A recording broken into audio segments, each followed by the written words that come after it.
So what is interpersonal communication? We're going to look at the changing nature of interpersonal relationships. We're going to look at the stages of interpersonal relationships. We're going to look at the dark side of interpersonal relationships. And we're going to look at how to improve your interpersonal communication behaviors and see real quickly what the healthy interpersonal relationship looks like. So what is interpersonal communication?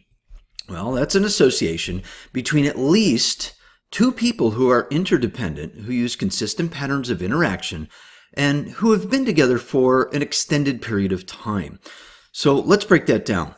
Interpersonal relationship, again, it includes two or more people, not just one, but maybe not 3, 4, 5, 6. So let's go with two. But it could be three people, such as a family. So a family who has a child. That's an interpersonal relationship. Involving people who are interdependent or dependent on each other is one way to see that. So in other words, you really want to be with somebody because they're part of your relationship. The interpersonal relationship needs a consistent pattern of interaction, not just a, hey, I'll see you once in a while interaction. That's not really a true relationship. Although it is a relationship, it's not a consistent relationship. And relationships generally have interacted for some time means that it's more than a weekend, more than a week. It could be a month, 2 months, decades, centuries if somebody can live long enough. Interpersonal communication begins with the self. And what that looks like is your background, your culture, your language, your attitude, and we can throw in beliefs, and your experiences. So what are some of the important events in your life that shaped how you interact with other people? Now, in this picture, we see most likely a death that occurred. Very sad, but that changes this person. She now has a different experience, a different attitude about relationships. It could be a parent, it could be a spouse, it could be a sibling, brother, sister, cousin, could be just somebody she knew, a friend. Again, that changes how she's going to interact in the future. This young guy, he's looking at the globe. Most likely he's looking at North America. He could be learning about the world. He could be from this side of the world. It's kind of hard to tell just by looking at him where he's from, but we'll just assume he's a kid of the world. And he's interested in other cultures. And maybe he doesn't speak the same language of where he's looking at. This young lady, apparently, we're just going to say because of the motorized vehicle she's sitting in, has a disability that prevents her from moving around on her own 2 feet. So she needs this. This changes her attitude, her beliefs, her background of how she experiences the world and how she experiences relationships. This young couple, we're going to assume is a couple, based on their happy face, just welcomed a new person into their relationship. So this begins with the self. And again, their background, their culture, their language, their attitude, and their experiences all determine from where they're coming from. Interpersonal communication is transactional in that our perceptions of past encounters with people impact future interactions with those people and other people, depending how we carry forward our views, our attitudes, and our beliefs. So remember what the transactional nature of communication is. It's where we are simultaneously sending and receiving both verbal and nonverbal messages. Because remember, words are one thing, but our faces and our hands and our body posture is another. This couple might be solving an argument by being quiet for a minute and not saying a word, but yet touching. So this shows a closeness, but yet it also shows a respect of saying the wrong thing by doing this. And this could be their own way of doing it. This guy's sending some signals that, well, we can interpret that a whole bunch of different ways. I'm thinking he's looking at a child because it just got that dad to kid look, thinking, really? You're going to go there, huh? Well, this dad, or it could be a granddad, probably a dad with his son, is having a good time. It looks like they're watching a computer and having a fun show. So again, it's transactional. Touch, remember, proximity, verbal, nonverbal, all matter in transactional communication. Interpersonal communication includes both the content and relational dimension. So when somebody asks you to do something for them, it could be a friend, somebody you work with, a classmate, or a sibling, so a significant other, that type of relationship you have with that person that is asking you to do something impacts how you interpret, how you process their code, and how you respond back to them. This couple, we're just going to assume this looks like maybe a budget or maybe travel. They're sitting very close together in home. They look fairly comfy. I'm going to guess it's in the morning. There's some coffee, and it's really hard to see what these are. There's a headset. So I'm going to guess it's a travel plan. So they're doing these together. In here, this is a work environment. So again, there's a boss up front. They might be a little more cordial to that boss, where these two just kind of, just those hemming and hawing words and the what do you think? It could be just a tap, nod of the head. Here, it's, yes, sir, I'll send you the email. Yes, ma'am, please let me do whatever I can to solve the problem for you. Here, we have, texting. We all know about that, right? Well, content in texting is not the same as talking, and we all know this because sometimes texts are not clearly understood. The emojis have changed the way we talk. We don't even have to use words anymore. We can just use a face. How many times have you spent more than 5 to 10 seconds looking for the right emoji to send? You hit it, but all of a sudden, no, that's not it. And then you deleted it and didn't respond at all. Or maybe just sent words because it didn't work. Or maybe sent the wrong emoji and you get a question mark back. So again, think of the content of what's being sent and think of the relationship of the person or the people that you're responding to. Interpersonal communicators generally share physical proximity. Again, let's start here. So again, we have somebody, we'll go to this couple. They're looking at a fun show, maybe Netflix, something like that, Amazon Prime. They're close together. This is face-to-face communication. Okay, this enables them to allow full use of communication, verbal, nonverbal, all kinds of stuff. Maybe they're Skyping to a friend overseas that they met on their last trip. It could be a FaceTime with somebody. Oh, and with an iPad, you can do that. If you have Android, you can't. These young ladies, they're sharing something here. We'll just say maybe looking at Snapchats, probably FaceTime, something like that. It looks like kind of an Apple.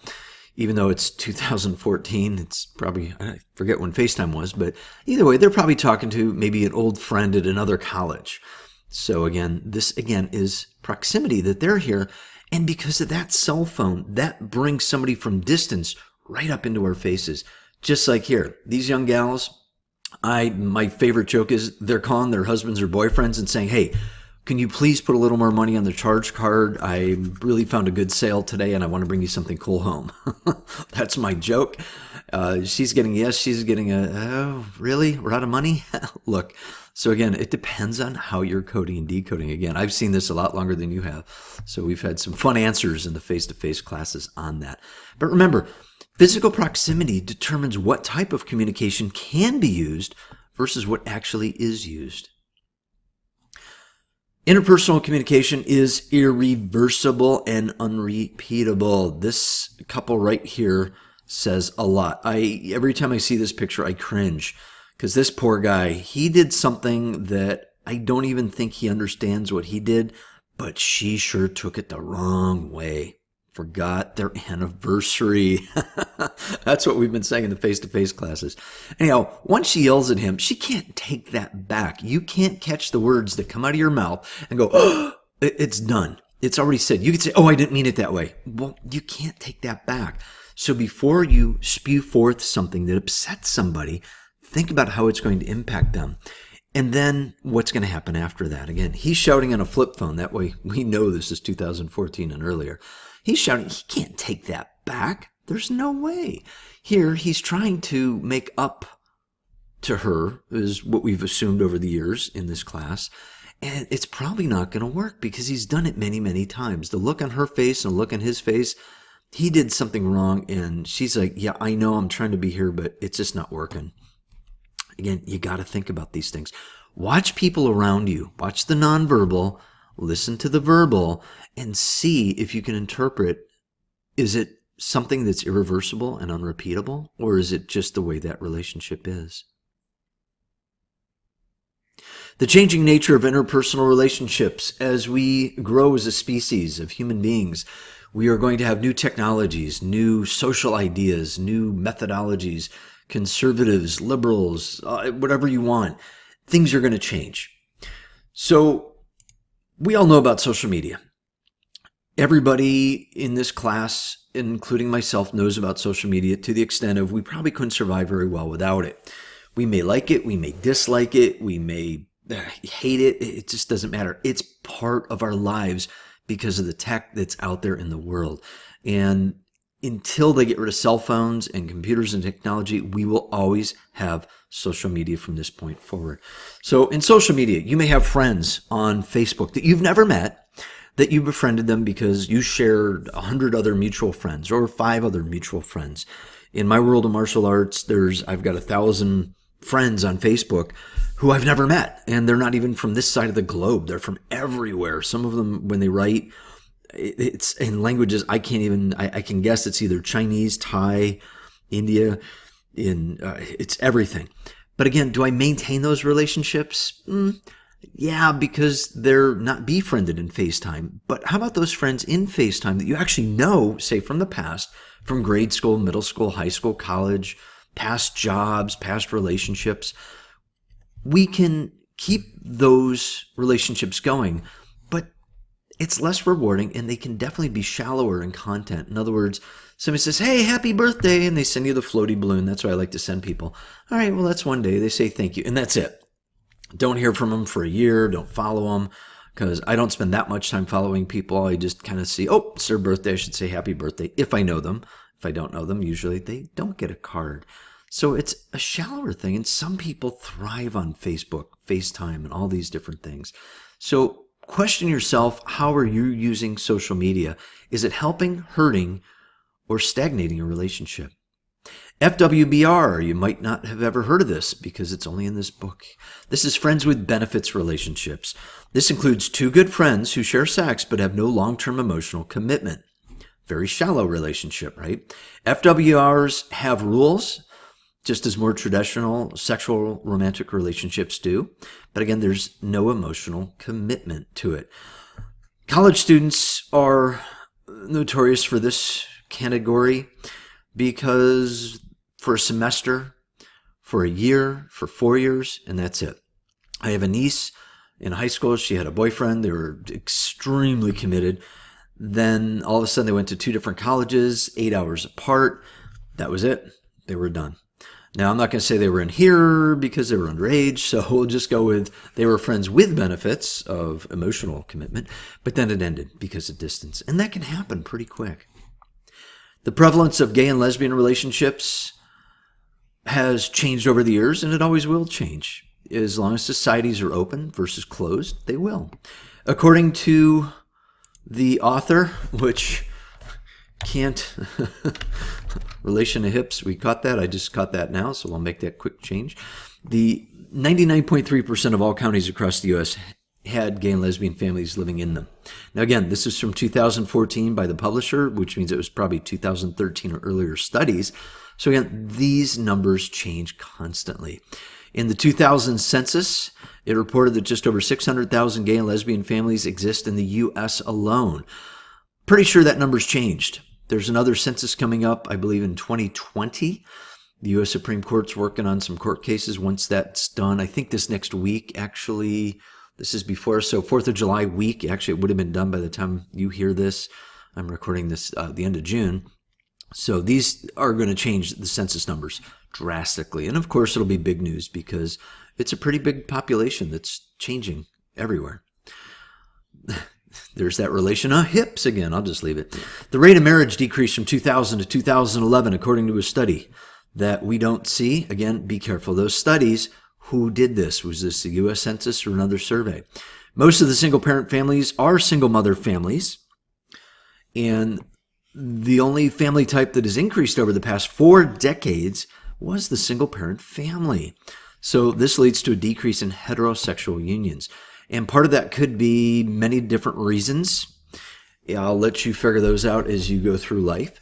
One of the biggest ones is just because divorce can happen. It could be because women are actually making enough money to survive on their own. It could be that people are waiting longer and longer to have children, which means they have more money saved up, and maybe they adopt children. It doesn't say through pregnancy. It just says through single-parent family. And that could be a father or a mother. It really doesn't matter. There are stages of interpersonal relationships, and I want to give a quick disclaimer on this little graph. These happen in this order. It's the distance between them can change. So please understand that as we go through, it's not, this is 6 hours, this is 6 days, 6 weeks, 6 months. Things can change in this. And if you've been in any kind of relationship, you understand what I'm talking about on this. The first thing that occurs in a relationship has to be, well, the start of it. So the initiation stage. This begins with the very first impressions you have of someone else or them of you. But remember, it starts with you, so it's your perspective. The first thing we need is proximity. You have to be near somebody to start a relationship, whether it's face-to-face or even online. The responsiveness to each other has to occur. In other words, you make eye contact, you smile, one person says hi, the other says hi, you go shake hands, you sit down, you say, hey, check this Snapchat out. Next thing you know, 6 hours later, a couple cups of coffee, you're trading phone numbers, and you got a relationship. That's the initiation stage. You also have to complement each other. You have to be able to talk about the same things. Now, sometimes opposites do attract depending on the responsiveness to each other. Then you cross into attractiveness. If two people find each other attractive just by looking in each other's eyes, that can initiate a relationship. They don't even have to say anything. A lot of times responsiveness could just be that smile or that handshake, or just, it could be a 6 weeks initiation stage. But again, it's the first impression you have of somebody else. And also similarity. A relationship does have to have some similarities to it. If you like ice cream and somebody else doesn't, and you say, hey, let's go for some ice cream, they might say, nah, I'll see you later. I'm going to go have cake or pie, something totally different. That complements one another, so you might compromise and say, you know what? Let's go to a place that sells both. There it is. You figured it out. Once you're through that initiation stage, there's that experimentation stage. Instead of just going to the ice cream store or the cake store, you go to, well, maybe Starbucks. I think they sell both, although I don't think Starbucks sells ice cream. Dunkin' Donuts probably. Experimentation stage is where we or you make an effort to find commonalities with that other person. This includes their background or interests or attitudes or values. And how do we do that? We talk, we communicate, we share things. You might just say, hey, check out this Instagram stuff I've been looking at, or Pinterest. That's a good way to show people what you're doing. You start to share information with people. You also may find that someone you're attracted to shares your political beliefs or feels strongly about the same social issues that you do by communicating. If you don't communicate, you'll never know. It could be just looking at a t-shirt, and it could be I'm for this or I'm against that. That could start that. The experimentation stage is just giving a little bit more information than a smile and that complimenting in the beginning. Once we're past that stage, we have the intensification stage. This is when the communication between two people not just shares, but it gets deeper. This is where you might start telling your deepest feelings, your secrets, your experiences, private information. It's just you're opening yourself up to somebody else because of trust. Trust is a big issue in relationships, and this is where it starts to intensify. Once we're through the intensification, we have that integration stage. And this is where you start to merge lives. This is where you move in together. This is usually post-college or maybe the second, third year of college that people start to do this once they're allowed to move out of the residence halls. When you're 18, you can actually do that. Moving into a residence hall is not an integration stage. It's when you actually share the same key, the same lock. That's a big thing. Couples language is when other people can look at you and go, oh, wow, they must be in a relationship. Hand-holding, hugging, just doing things together. You witness my wife and I, we hold hands a lot when we walk. That's people know we're in a relationship. We don't wear the same clothes. Some people wear the same t-shirts. We don't do that. Some people do. That's the sign that they're in an integrated relationship. That then goes to the bonding stage. Now, bonding has many different levels. People can just go out in the wilderness and say, hey, we're a couple. You know, go swear to the spirits and God and all that stuff that we are a couple and we're in love. Other people might do a full marriage in front of family, friends, acquaintances, Facebook Live, YouTube Live, pastor, priest, whatever you have, and there's a ceremony. And also, hopefully it goes the distance, because when you do get married and you enter into that deep, deep relationship, you don't expect, well, I'll give it a try for a year or two and see what happens. Generally, the idea is to go the distance, 50, 100 years, whatever it takes. So again, that's NAP stages of relational development. Again, these stages must occur. Again, they can happen pretty quick. When somebody says love at first sight, think about that real quick in human communication. Eye contact, smile, experimentation, say, hey, you want to grab a coffee? Sure. Intensification stage, 6 hours later, Starbucks asks you to leave because they're out of coffee and pie and cakes and all that stuff. And that weekend, you realize, you know what? Man, we were made for each other. This is amazing. You know, our animals like each other, our parents, you know, because maybe you just met them. Next thing you know, you're flying out to Vegas to get married on Monday, and you just met Friday. Things can happen very, very quickly. Or maybe this takes decades to occur. Some people meet and stay friends and never get married. And then maybe at 50, 60 years old, they said, you know what, let's just do this finally. Let's just go the distance. And then it's no big deal. So again, this is an important thing. Once you're in that relationship, you have to maintain it, right? So once a relationship is formed, a couple establishes strategies for keeping the relationship together. Some people do what's called flying by the seat of their pants. That can lead to some problems. Generally, you want to be a little thoughtful about a relationship. If somebody likes certain things down or up or closed or open, you need to be thoughtful of that. Dialectic theory involves one consistent factor for a relationship, that is to figure out how to manage dialectical tensions. In other words, talking or contradictory tendencies of opposing values. So let's take a quick look at this. Autonomy and connectedness. This is when you want to be you in the relationship, but yet you want to be connected with somebody else. I've heard over the years, oh, we act as one. Okay, well, that's kind of weird. How do two people act as one? Well, there's still two brains. I understand the concept, and you may understand it, and that's just how they go about it, and that's fine. But it's some people like to just be themselves, but yet be connected to somebody else. And that is very healthy, according to the author. And depending on your opinions and beliefs, that's a very healthy thing to do. Because if you give up yourself, who are you? There's open and closed. This dialectic reflects the desire to self-disclose and share private info about ourselves, yourself, and yet also be private and keep secrets. Well, some people in relationships say, we should never, ever keep secrets from anybody. Okay, that's one way to go about it. But maybe there's certain things that are happening to you that you don't want to share because maybe you're just not ready or you don't know how to put it into words yet. So that's the open and closed. It's not that you're lying or you're keeping information away. It's just that it's maybe just doesn't need to be said. That's all there is to it. You also want to be novel and predictable in a relationship. When you're doing that, this means you want to experience new things in a relationship, and you'd also be able to predict the events of a relationship.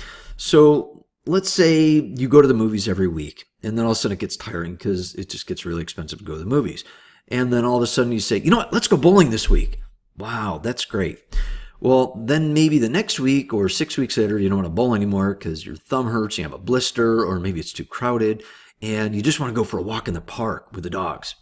So you do that. Well, that's novel. The predictability is every couple weeks, we're going to try something new and try it for a while and then change. That's still predictable.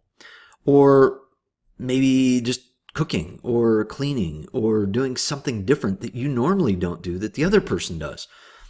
Again, check this stuff out. Where are you in this grouping of information? Think about how that works in a relationship. Factors that contribute to the demise or the ending of an interpersonal relationship. Hurtful messages. I hate you, right? Okay, that's a message. Or it could be, I hate you on a Post-it note or a text message. Or it could be just mixed signals even. How about deceptive communication? We'll call that lying. If you lie to somebody in a relationship, it's generally not a good thing and probably is hurtful. Aggressiveness. Now, aggressiveness we think of as physical, but it's also verbal, right? You can raise your voice to somebody and be aggressive or change the tone of your voice to be aggressive. That might not work too well in a relationship. And it can definitely start to end it. If somebody keeps yelling at somebody, that's technically aggressive. Argumentiveness. Arguing is not the same as discussion or debating. Argumentiveness, think of it as being bitey, as being mean to the other person. There can also be defensiveness. Hey, it wasn't my fault. I didn't do it. Okay? Get off my back. Okay, that's defensiveness.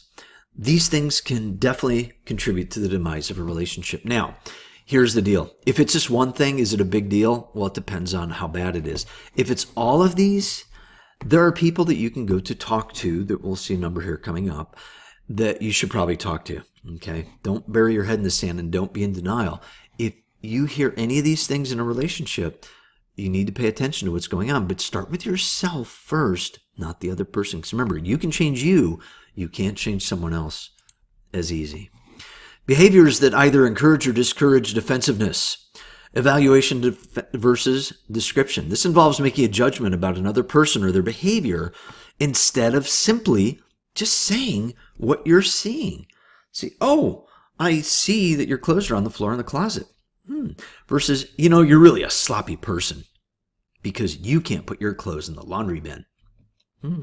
Okay, well, you might have heard that before. It's not good or bad. It's just the way it is. But somebody could be defensive and says, hey, I was getting there. Leave me alone. Get off my back. Right? But again, it could lead to arguing. Control versus problem orientation. This includes suggesting how problems must be solved versus the ideas about how to go about solving them and discussing them with the person in your relationship. Or we can even do in relationships. If you have a roommate in a residence hall in college, this can work. And this is one of the best places to apply some of these things to. Neutrality versus empathy is when someone either shows no concern for someone else when interacting, or they demonstrate sensitivity and concern for feelings. So empathy is not feeling sorry for somebody. It's actually understanding how they feel because you've had the same exact experience. Sympathy and empathy are a big thing to really understand too, because you can feel sorry for somebody, but when you have empathy for them, that is true feelings. Superiority versus equality is when people act like they're better than someone else versus interacting in ways that demonstrate equal status. In a relationship, some people would say, oh, I'm going to let the other person lead because I'm a follower. Okay, well, that's a choice. But if the other person takes advantage of you because you're the follower, that can lead to other problems. And we won't even get into the psychology issues. Go take psychology classes if you want to learn about that. But basically, in a relationship, equality works really good. In other words, sharing responsibilities, sharing emotions, sharing duties, things like that. Think about a residence hall and roommates. I'll do the dishes, you do the vacuuming. Next week, I'll do the vacuuming, you do the dishes. That's still telling somebody to do, but ask them the question of, how about this? Or come up with a chart that actually helps out with that. Again, we're trying to discourage defensiveness within this chart. Certainty versus provisionalism is when people are either not open to hearing alternative ideas or they're willing to be influenced by other people through the sharing of ideas. Now, this isn't too extreme stuff. Alternative ideas are great in how to solve problems. When we share ideas, say, hey, what do you think about this? How about when we go grocery shopping, when we get home, we actually put the groceries away right away instead of in the morning, because that way all the frozen food won't rot. Again, silly explanation, but you kind of get the idea of that, hopefully. Strategy versus spontaneity involves either the use of manipulative tactics to arrive at a premeditated outcome. In other words, you know what you want it to be, or just talking about it and working through issues with other people in the relationship in an open way. So strategies are really good. This is when you have a very busy life and you don't have time for, well, I wonder what would happen if. Now, if you have a little more time, strategies are actually really good too, because nothing gets done sometimes when we have too much time. It just depends on the relationship, and it depends on you, because communication starts with you. Now, nap stages are coming apart. These 5 stages occur, but again, it's the distance between them that you have to be aware of. So this could take minutes. This could take hours, days, weeks, months, years, decades. It just depends. Again, I want you to be very thoughtful on this. If you are going through any of these stages or you feel that you're in here, don't just go by what you're hearing now or what the publishers put in here. Go talk to somebody about this stuff, okay? There's a lot of people that you can talk to. So let's dig into this. The differentiating stage is the stage when things start to feel uncomfortable. The commonalities that were there in the beginning of the relationship start to dissolve. They're just not there anymore. This couple used to love to go to the beach. Now they're just not enjoying it anymore. Or maybe they used to watch TV together. Now they're just sitting there thinking, you know what, I don't know what we should do today. We just don't know what's going on. How about you go watch your TV and I'll go watch my TV? This shows a shift towards independence from interdependence on somebody. Again, this is common. This can happen. This is not a long-term thing. This can be fixed real quick and easy. You got to find commonalities.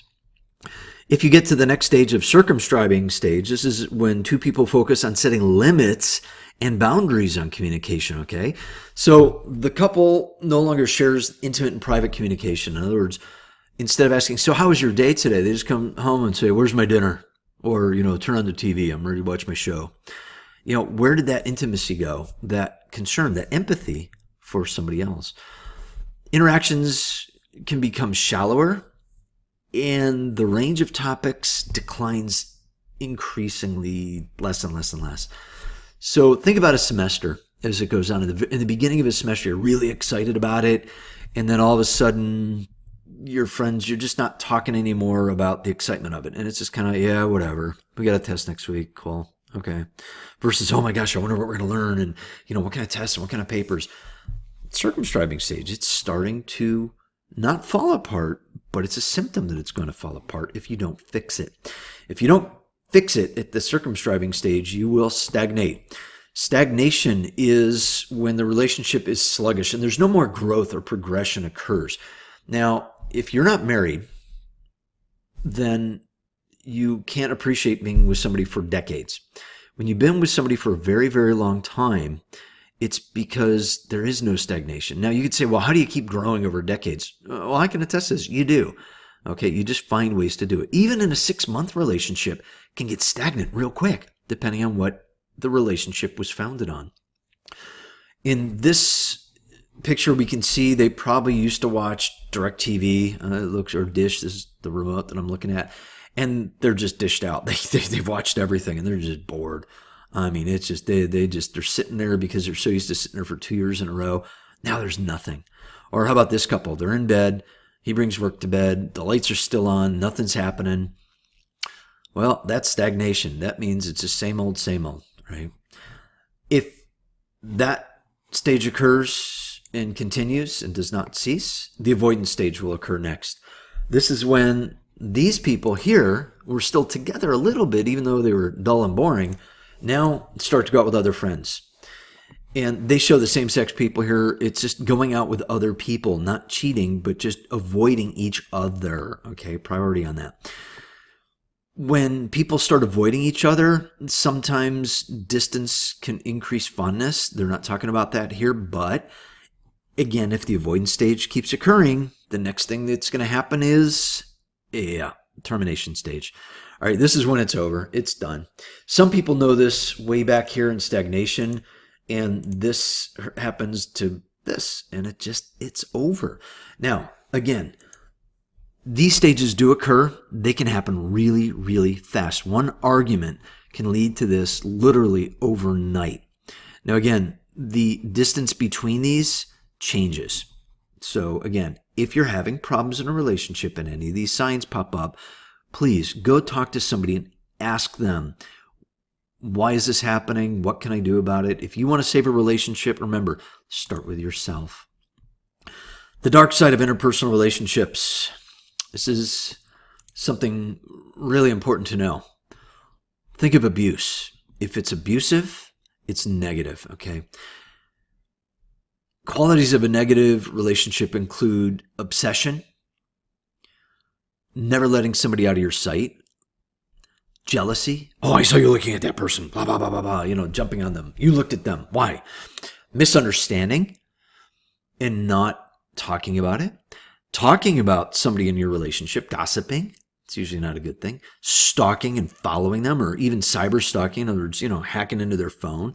This stuff's in the news every day. It's scary what people do to each other, right? Destructive conflict cycles, fighting, physical abuse, codependency, and abuse. Now, they say abuse in here, and you can see in this picture, this is physical. When somebody puts their hands on you, or you put your hands on somebody else, that is physical abuse if it's meant to harm, threaten, or intimidate. The stalking here, this could be a private eye, or it could be the relationship. She could be talking to somebody else, just a girlfriend, her mom. Again, it's about trust. And here's that number, 1-800-799-SAFE. And this is a national number. If you are having problems, you can call that number. You're treated very respectfully there. I will tell you this, there's a little bit closer home at Kent State University. We have counselors that can help you through these things. If you're too embarrassed or feel not right about talking to somebody, talk to a friend to help you out, to go talk to a professional for you. This is a big step for people. Some people don't understand that it's not always something that is within their control. So talk to a counselor, talk to somebody that can help you. Find somebody you can trust who won't judge you, critique you, that can just step up for you and help you through it. So let's get into improving your interpersonal communication behaviors. You need to show affection and support for people. If you don't do that, how do you know you're not in a relationship, right? That's what a relationship's for, is for affection and support. Affection is touching, hugging, kissing, caressing, saying I love you. Now, quick disclaimer on that, with your partner's permission, right? You don't just walk up to a stranger, hey, I'm going to have a relationship with you. I think they call that sexual battery, misconduct. There's all kinds of bad things that can get you thrown in jail. So if you're in a relationship, obviously these things happen, but some people don't like to be touched, hugged, or kissed. So you need to get permission. If you're not that part in a relationship, again, be careful. But again, you can show affection in other ways too. How about giving advice, expressing concern, just offering assistance, and listening empathetically, okay? Now, remember, listening is not the same as hearing. Listening is responding back to them. So if I'm understanding you correctly, what you're saying is you're having an issue with this, right? And then talking about it. It's transactional, because that's what a relationship is. You need to learn how to influence other people. And there's a couple ways to do this. Now, I'm not saying condom, I'm saying influence, just like the authors are saying. So, in compliance gaining, this is an attempt to persuade another person to do something he or she might not ordinarily do. Hey, I want you to try green eggs and ham. And I love Dr. Seuss. Dr. Seuss is the greatest philosopher ever, depending how you take it. But try green eggs and ham because it's good for you. Well, that's not going to do anything. So maybe you show them, hey, I'm going to eat it. Look, nothing. See, I'm not dying. I'm not choking. I'm not gagging. It's really good. You look around the restaurant. Everybody else is eating it. Come on, give it a try. Well, that can work. Compliance resisting occurs when targets of influence that message, they refuse to conform to requests. In other words, stubbornness. I'm a very stubborn person on trying something new. If it's in my head, I don't want to do it. I just won't do it. If I know it's going to harm me, hurt me, embarrass me, I'm not going to do it. So compliance resisting also can help you understand how other people are getting through a situation. In a sales situation, you may not want to buy something and the salesperson wants you to buy it. You're resisting. They're learning how to get around that. There are ways to do that. We're not going to get into it. If you want to learn how to influence other people, take a business class, sales class, Dale Carnegie courses. I used to teach Dale Carnegie back in the 80s, and we learned how to do this stuff. It was really fun. But you got to be careful with it because you got to be very respectful about people and their feelings. You have to understand how to bargain. Now, bargaining occurs when two or more parties attempt to reach an agreement on what each should give and receive in the relationship. Notice they put give and then receive in the relationship. So I'm not going to receive first, then give. I have to give something first and then receive something back. So bargaining is about implicit and explicit. Explicit is, hey, if you go, I'm talking to a child. So if you go clean your room, I'll give you $5. All right, that's explicit. And the kid hopefully will go do it. If it's implied that I'm going to only give them $5 to go clean their room, they might catch on to that, especially if I've tried it before. Say, hey, if you clean your room, you might get a $5 reward. Well, if the child's paying attention carefully, they heard the word might. Now, a young child is going to fall for that until they learn better. Then they're going to bargain with you. Okay, they're going to say, well, wait, might give me $5 or will give me $5? Now you know you have a smart kid. Okay, so act that way too. Is it implied or is it explicit in that relationship? So the healthy interpersonal relationship, there's characteristics and qualities of the healthy interpersonal relationship that include a healthy dependency with others. In other words, you're not so dependent on them, you can't even breathe on your own. People need distance sometimes. Now, some people do need other people to be very close by them to breathe. It's called coma patients, people that have been in accidents, people that have had their lungs removed, if you can still breathe. Healthy dependency means that I appreciate being around you and I really admire whatever you're doing. That's healthy. You have to have consistent interaction patterns and predictability across time. In other words, you have to talk. You have to show those nonverbal things. If you're in a relationship and you don't talk and you just have that deadpan robot face, it's consistent interaction, but that's predictable too. So in a way, I guess that could be a relationship, but it's not going to go any far. You got to show these things to people. When you're face to face, smile, frown, show them what your eyebrows can do. Make faces, learn to play a game. Say, hey, guess what I'm thinking now? That's really a fun game, actually. Understanding that relationships will probably last some time is a good thing to do. You don't get into a relationship and go, well, I'll give it a couple hours, see what happens. Okay, that's called dating. If you're in a relationship, we'll call that beyond dating. You want it to last a while. Now, what's a while for some people? Based on experiences, some people are from broken families that they understand that, hey, when I was 7 years old, my parents got divorced. So I'll give it 7 years. Okay. I'm going to say that was different. Remember, interpersonal communication begins with you, the self. So make this your journey, not somebody else's. There has to be an acknowledgement that healthy communication requires self-responsibility. There it is. It's on you. You have to be responsible for you. If the other person doesn't react, go back to Knapp's coming apart stages. You need to work from the transactional model of communication. In other words, it's continuous. It's always ongoing. It's back and forth. It's verbal. It's nonverbal. It could even be when the person's not there. Let's say somebody always is throwing their dirty clothes on the floor, and then all of a sudden there's no more dirty clothes on the floor, and they're still living there, and the clothes are actually in the laundry hamper. That actually is a nonverbal sign that they're now caring about your feelings. They're showing empathy for you because you don't like dirty clothes on the floor. There has to be an understanding that communication reflects content and relational dimensions. In other words, there has to be some substance to what's going on in the relationship. People who are careful in their disclosures and remarks tend to have less arguments on the negative side and maybe can have better debates. So if the other person is doing something you don't like, remember, don't attack them, but ask a question. Don't say, hey, so why do you always do that? With the right tone, say, why do you always do that?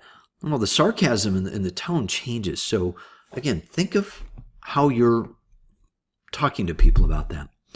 And finally, the ability to adapt and respond to living in times of great change is really important. And we'll just use the cell phone technology changes, it's going to get easier to track each other.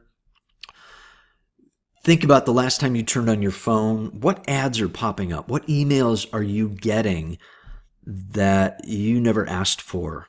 When we got the puppies, all of a sudden I'm getting Chewy.com emails left and right because I must have done a Google search on their website at least once on puppy food.